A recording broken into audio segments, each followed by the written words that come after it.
안녕하십니까. 웨스트민스터 신앙고백서 오늘은 중보자 그리스도, 구속자 그리스도, 이 그리스도와 관련된 부분은 조금 내용이 많기 때문에 오늘과 다음번 이렇게 나누어서 하도록 하겠습니다. 이 중보자 그리스도와 관련된 내용들이 이제 기독론에 들어가는 거죠. 기독론이라는 것은 예수님은 누구신가 라는 부분을 성경을 통해서 우리가 교훈받게 되는데, 앞으로 이제 계속해서 이 기독론을 구원론과 함께 같이 해서 몇 주간 계속해서 보게 될 것입니다. 우리는 지난 시간에 언약이라는 것을 함께 교훈받았죠. 행위 언약, 그리고 그 행위 언약이 실패함으로 말미암아서 하나님께서 은혜 언약을 주시죠. 그 은혜 언약은 나로부터 시작되는 것이 아니고 외부로부터 시작되는 어떤 언약인데, 그럼 이제 오늘 제목은 이것입니다. 그 하나님께서 은혜 언약을 주셨는데 그 은혜 언약을 누가 이룰 것인가 라는 것입니다. 왜냐하면 이것을 우리에게 맡겨놓지는 못하죠. 인생들에게 맡겨놓지는 못하죠. 왜냐하면 인생들은 그 언약을 지킬 만한 능력도 안 되고 어떤 여력도 안 되고 어떤 선을 행할 만한 그 어떤 것들이, 그 공의를 하나님의 어떠하심들을 만족시킬 만한 그 어떤 것들이 없기 때문에 우리로서는 안 되는 것입니다. 그러면 이 은혜 언약을 누가 이룰 것이냐 했을 때에, 여기 보면 도표로 보면 제가 물음표로 따다다다다당 해놨죠. 여러분은 답을 알고 있을 것입니다. 중보자 그리스도죠. 근데 이 그리스도와 관련해서 이제 이런 도표를 한번 좀 생각해 보면 좋을 것 같은데, 사람들이 이제 여러 사람들이 있습니다. 하나님 앞에 언약 맺을, 하나님께서 창세전에 택한 사람들이 있는데, 하나님께서는 그들을 구속하기로 결정하셨고, 그리고 그들을 부르셨고 의롭게 삼으셨고 성화롭고 그 다음에 영화로운 단계까지 이르게 하여야 하는데, 그 이르게 하는 그 중보자는 과연 누가 할 수 있느냐라는 것입니다. 이 일을 과연 누가 할 수 있느냐라는 것이죠. 하나님이 할 수 있습니까? 아니면 사람이 할 수 있습니까? 했을 때에 여기에 두 가지 문제 다 걸리는 게 있죠. 하나님이 할 수 있습니다 라고 했을 때 문제가 되는 것은 뭡니까?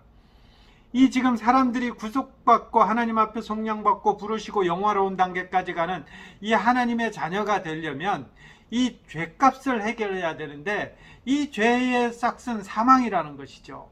그러면 이것은 누가 죽어야 되고 누가 피를 흘려야 되는데, 하나님이 죽을 수는 없다라는 것입니다. 영원한 하나님이 죽을 수는 없는 것이죠.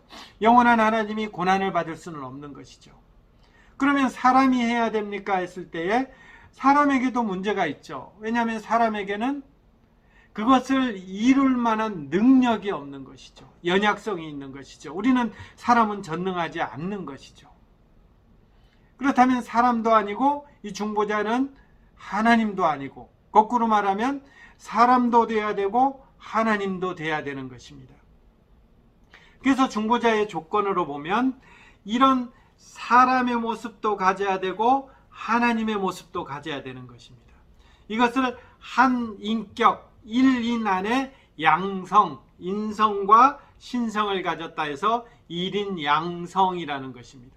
한 분 안에 인성도 있고 신성이 있는 것입니다. 이것은 굉장히 어려운 내용이죠. 왜냐하면 우리는 이것을 본 적이 없기 때문에, 우리가 물리적인 2차원적인 공간 속에서 이런 것들이 보고 느낄 수 있으면 참 이해하기 쉬운데, 이 하나님이시면서 그분이 사람의 몸을 입으셨다라는 것은 우리가 경험해 본 적이 없고 본 적이 없고 만나본 적이 없기 때문에 이런 부분들을 우리가 이해의 영역 속에서 담아넣기는 굉장히 버거운 어떤 것들이 있죠. 여하튼 이제 이 중보자는 사람이 돼야 되고 그리고 하나님이 돼야 된다. 한 인격 안에 인성도 가져야 되고 그리고 신성도 가져야 되는 것이죠. 근데 이 인성과 신성은 어떻게 되는 것입니까? 서로 변질되거나 합성되거나 혼합되면 안 되죠. 왜요? 사람의 모습이 필요하고 하나님의 모습이 필요한 것이기 때문에 그런 것입니다. 그 한 인격 안에서 이 인성과 이 신성은 어떻게 되는 것입니까? 각각이 완전하면서도 각각이 구별되는 것입니다. 그러니까 사람이 어떤 사람입니까 했을 때 이것은 완전한 참 사람이라는 것입니다. 예수님 안에 있는 신성은 어떤 신성입니까 했을 때에 그것도 역시 완전한 신성을 가지신 것입니다. 그러나 이 두 인성과 신성은 각각 완전한데 이것에 대해서는 완전히 구별된 그런 것이 되는 것입니다.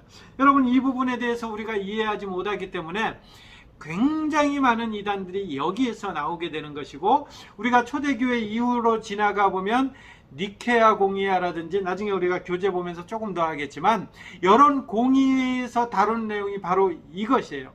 예수님은 과연 사람이시냐? 예수님은 과연 하나님이시냐? 아니면 예수님은 과연 사람이면서 하나님이시냐? 이런 부분에 대해서 여러 신학자들이 모여서 이제 계속해서 여기에 대해서 공의했고, 결론이 이미 3세기, 4세기에 결론이 났죠. 이것들 잘 정리해서 우리는 그것을 받고 있는 것입니다. 그게 뭐냐면 한 인격 안에서 인성과 신성은 완전하면서도 구별된다라는 것이죠. 그리고 그 인성과 신성은 변질되거나 합성되거나 혼합되지 않는다, 이렇게 표현되어지는 것입니다. 자, 그렇다면 이걸 조금 더 보면요, 은혜 언약을 이루실 중보자 그리스도다라고 했을 때에 이 은혜 언약을 어떻게 이루니까 했을 때에 원래 예수님은 우리가 요한복음에서 나타났잖아요.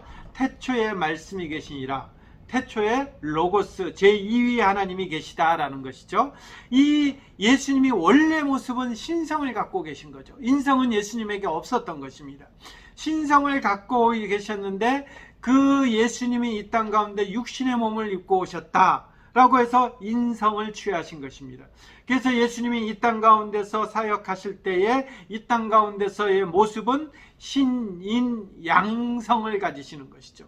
예수님 안에는 완전한 사람인 인성을 가지셨고 완전한 하나님이신 신성을 가지신 것입니다. 그러면 예수님이 십자가에 못 박혀서 죽으신 이후에는요, 예수님은 그 인성을 포기한 적이 없죠. 그 인성 그대로 하늘로 올라가신 것입니다. 그럼 지금 예수님의 상태는 어떤 상태예요? 예수님의 지금 상태도 역시 완전한 하나님이시면서 완전한 인성을 취하시는 상태죠. 근데 그 인성은 어떤 상태냐 하면 이 땅에 계실 때처럼 연약한 상태가 아니라 완전히 영화로워진 그 상태. 우리가 나중에 이제 예수 그리스도가 재림하면 우리가 만나게 되는, 우리가 옷 입게 되는 그런 완전히 영화로운 상태, 그런 상태로의 인성을 지금 취하셔서 중보자 그리스도는 계시다라는 것입니다. 이 부분에 대해서 우리가 나중에 우리가 웨스트민스터 신앙고백서를 통해서 조금 더 보게 되는데요, 그걸 보기 전에 웨스트민스터 대요리 문답을 먼저 한번 볼게요. 웨스트민스터 대요리 문답에는 이 부분과 관련해서 이렇게 구분해 놓은 거죠. 왜 중보자가 하나님이셔야 하는 것은 왜 그렇습니까? 왜 꼭 하나님이어야 됩니까? 라고 했을 때에 여기서 하나 둘, 밑에서 하나 둘 셋 네 번째 줄 먼저 볼게요. 그뿐 아니라 하나님의 공의를 만족시키며 하나님의 은총을 간구하고 특별한 백성을 값주고 사며 그들에게 성령을 주시고 그들의 모든 원수를 정복하여 영원한 구원에 이르게 해야 되는데 이거는 사람이 할 수 없다라는 것입니다. 하나님의 공의를 누가 만족시켜요? 이걸 만족시킬 수 있는 사람은 없다라는 것입니다. 이 하나님의 백성을 값주고 살 사람이 있느냐 했을 때에 우리는 내 죄도 감당하지 못하는데 어떻게 다른 사람을 값주고 살 수 있느냐라는 것이죠. 성령을 주시고 모든 원수 사탄 마귀를 이길 수 있는 그분은 하나님밖에 없다라는 것입니다. 하나님 손 안에 있어야 된다라는 것이죠. 그래서 중보자는 반드시 어떻게 돼요? 하나님이어야 되는 것이죠. 여러분 39분엔 바로 이런 표현들이 있어요. 중보자가 그렇다면 사람이어야 하는 것은 왜 그렇습니까? 중보자는 왜 사람이어야 됩니까? 라는 것은 중보자가 사람이어야 하는 것은 그분이 우리의 성품을 항상 시키시며 율법에 순종하심을 보이시며 고난을 받으시며, 여러분 이거 하나님이 고난을 받을 수 있습니까? 없습니까? 하나님은 고난을 받을 수 없는 분이세요. 영원하신 하나님이시고 영적인 분이시기 때문에 그분은 고난하고는 상관이 없는 거예요. 율법의 순종이라는 것도 우리가 하나님하고는 상관이 없는 거예요. 왜요? 이 율법이라는 것은 뭡니까? 하나님이 하나님의 자녀, 하나님의 백성 되게 하게 한 그 자녀로서의 그 어떤 모습이고, 그리고 이것은 예수 그리스도를 통해서 드러나게 하는 하나님이 어떠하심을 드러나게 하는 예표적인 성격이 율법이기 때문에 이 율법에 순종하는 것은 그 백성들이 하는 거라는 것입니다. 그렇기 때문에 중보자는 어떻게 돼야 돼요? 사람. 하나님의 공의를 만족하시고 하나님의 백성들을 값을 주고 사기 위해서 하나님. 근데 그 백성들이 그 백성들이 그 죄값을 치러야 되는데 그 치러야 되는 그 고난, 율법의 순종하심, 이런 것들은 사람이 해야 되기 때문에 이 우리의 중보자는 사람이면서 하나님, 일인 양성, 이렇게 되는 것이죠. 그래서 325년에 니케아 공의에서는 뭐라고 합니까?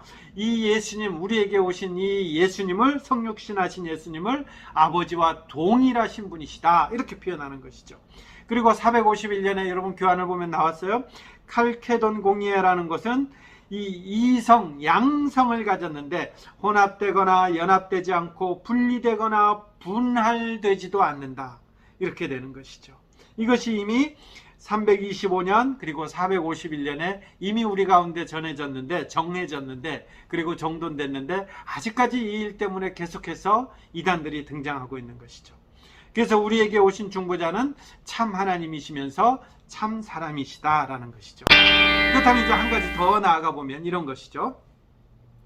그 중보자 그리스도가 이 땅 가운데서 어떻게 그 일을 수행하셨느냐라는 것입니다. 그 하나님이신 그분께서 인간의 몸을 입고 이 땅 가운데 계시면서 그분은 이 중보자 구속자의 역할을 어떻게 감당했느냐, 이것을 아는 거죠. 우리가 예수 그리스도라고 했을 때에 이 예수는 이름이죠. 저가 자의 백성을 구원할 자라는 그 이름입니다. 그리스도는 뭡니까? 기름 부음을 받은 자라는 뜻이죠. 그러면 이 그리스도라고 했을 때 기름 부음 받은 자라고 하면 우리가 구약시대 이 기름 부음 받은 자는 세 직분이 있습니다. 선지자, 제사장, 왕.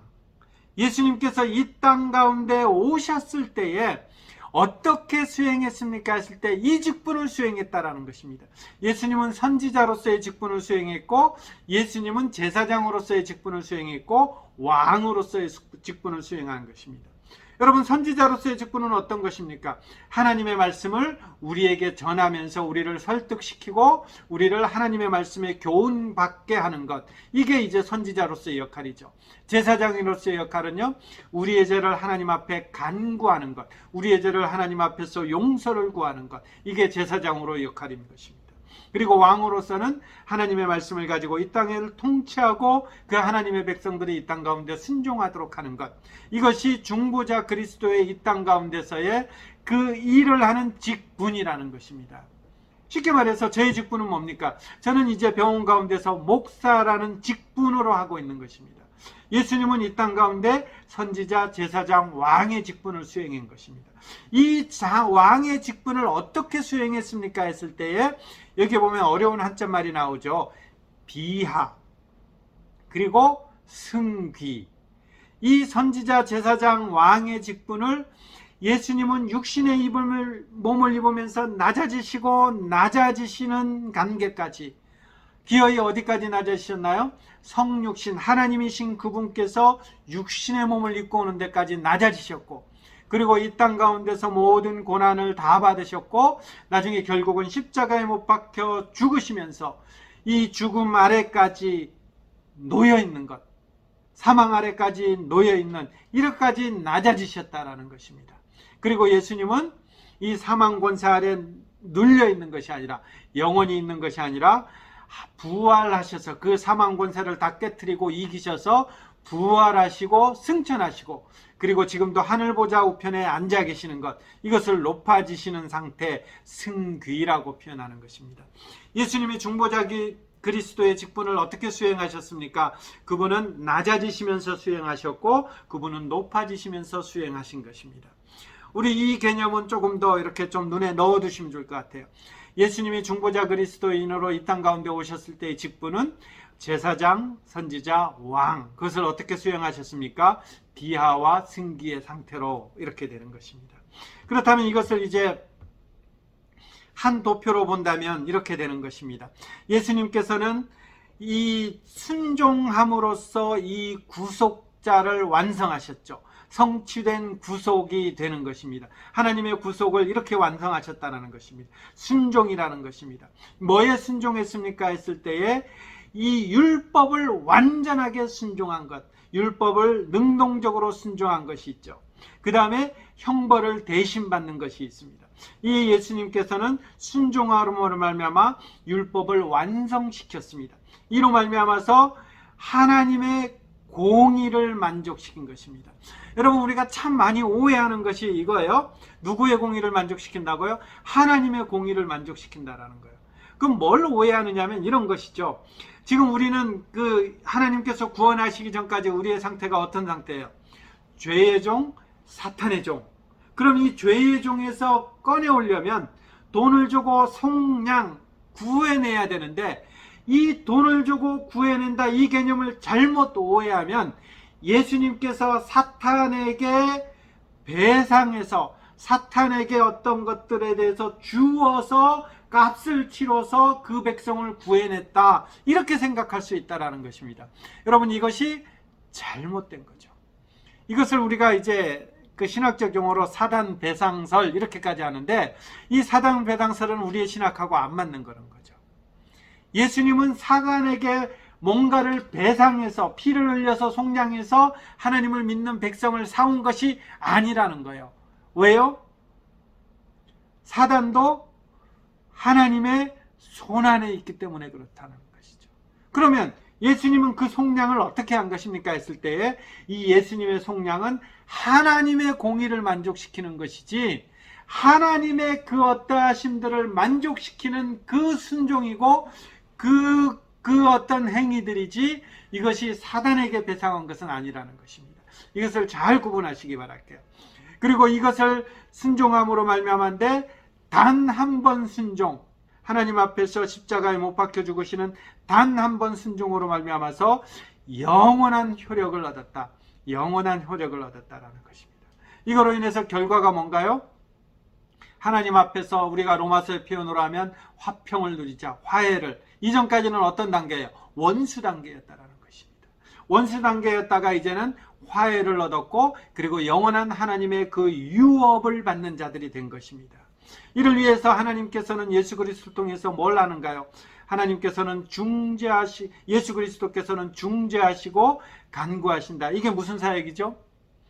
제사장적 사역이죠. 그리고 하나님의 말씀을 통해서 설득하시는 선지자적 사역, 그리고 왕으로서 우리를 통치하시는 그 통치의 사역, 이런 것들이 이제 우리 안에서 하나님의 자녀로 날마다 빚어지게 하는 것입니다. 그렇다면 우리가 여기서 이런 질문 하나 더요.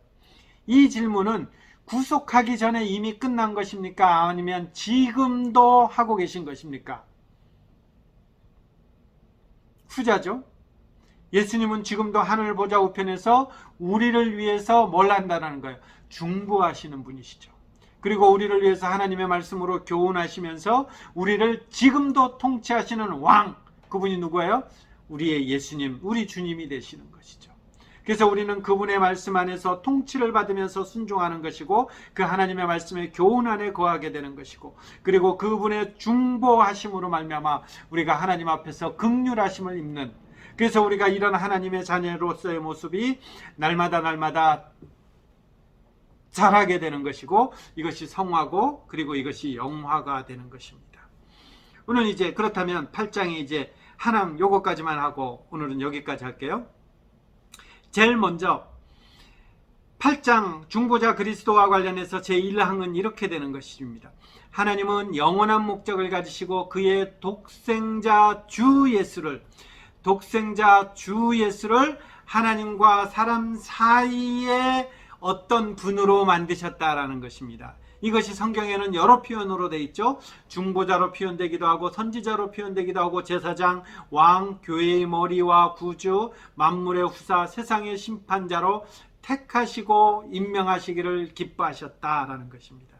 하나님께서는 이 영원한 목적을 가지고 하나님과 사람 사이에, 이 하나님과 사람 사이에 이 언약을 세웠는데, 이 언약을 이루실 중보자, 선지자, 제사장, 왕, 교회의 머리와 구주, 만물의 후사와 세상의 심판자로 독생자 주 예수를 세워주셨는데, 하나님은 영원전부터 그리스도에게 한 백성을 그의 후사로 주시고, 그리고 때가 되었을 때에 그로 말미암아서 그의 백성이 구원함, 구속함을 받게 되셨고, 되게 하셨고, 그리고 부르심을 받아서 칭의, 의롭게 됐고 성화롭게 됐고 영화롭게 되었다라는 것입니다. 이게 어떻게 가능했다고요? 하나님께서 영원전에 영원한 목적을 가지시고 그의 독생자 주 예수 그리스도를 하나님과 사람 사이에 중보자로 세워주셨기 때문에 우리가 이제 하나님 앞에서 구원하심을 받고 의롭다 칭함을 얻는 것이고, 그로 인해서 우리는 날마다 하루하루가 지날 때마다 성화, 하나님의 자녀답게 빚어져 가는 것이고, 결국은 우리가 주님 앞에 설 때에 하나님 앞에서 영화로움을 단계 속에서 하나님을 대면하여서 주님을 찬양하는 존재로 만들어 주신 것입니다. 이 일에 예수 그리스도께서 성육신 하셨고요. 본문의 내용은 다음 주에 조금 더 살펴보도록 하겠습니다. 아까 말씀드렸듯이 오늘 이거 하나는 정리하고 하겠습니다. 예수님이 이 땅 가운데 오셔서 왕, 제사장, 선지자, 이것은 그 예수님이 이 땅 가운데 오셨을 때에만 수행한 직분이 아니라 지금도 하늘 보좌 우편에서 우리를 하나님의 말씀으로 교훈하고 계시고, 우리를 하나님 앞에서 죄 지었을 때 하나님 앞에 긍휼하심을 얻기 위해서 중보하고 계시고, 우리가 그 말씀 안에 통치하며 그 나라의 복락을 누릴 수 있도록 지금도 역시 하늘 보좌에서 왕으로 다스리신 분, 그분이 우리 주님이시라는 것입니다. 우리가 인생사 살아갈 때에 이 정도의 우리의 인식이 우리의 삶 가운데 가득하기만 해도 우리가 살아가는 방식이 굉장히 많이 달라질 것입니다. 내 혼자 이 땅 가운데 바등바등 내 노력하면서 나의 영역 속에서 살아가는 것이 아니라 영원하신 하나님께서 이 땅을 다스리고 계시고 그 안에서 내가 통치받고 계시는 존재구나, 이 하나의 사실만 우리가 인식한다고 해도 어떤 사람으로서의 자존감, 우리가 하나님 앞에서 어떤 존재인가, 그리고 날마다 어떻게 살아야 되는가, 이런 것들을 우리가 감격적으로 느낄 수 있는 그 어떤 동력이 여기에서 나오는 것입니다. 구속자 예수 그리스도, 이 예수님이 우리에게 구원자가 되고 구속자가 됐음을 다시 한번 우리의 입술을 통해서 고백하고 찬송하면서 그분의 통치를 받으며 그분의 말씀으로 교훈받으며 그리고 긍휼함을 입으시며 그렇게 의지하며 살아가시는 그런 여러분들이 되시기를 간절히 기원하며 축복합니다.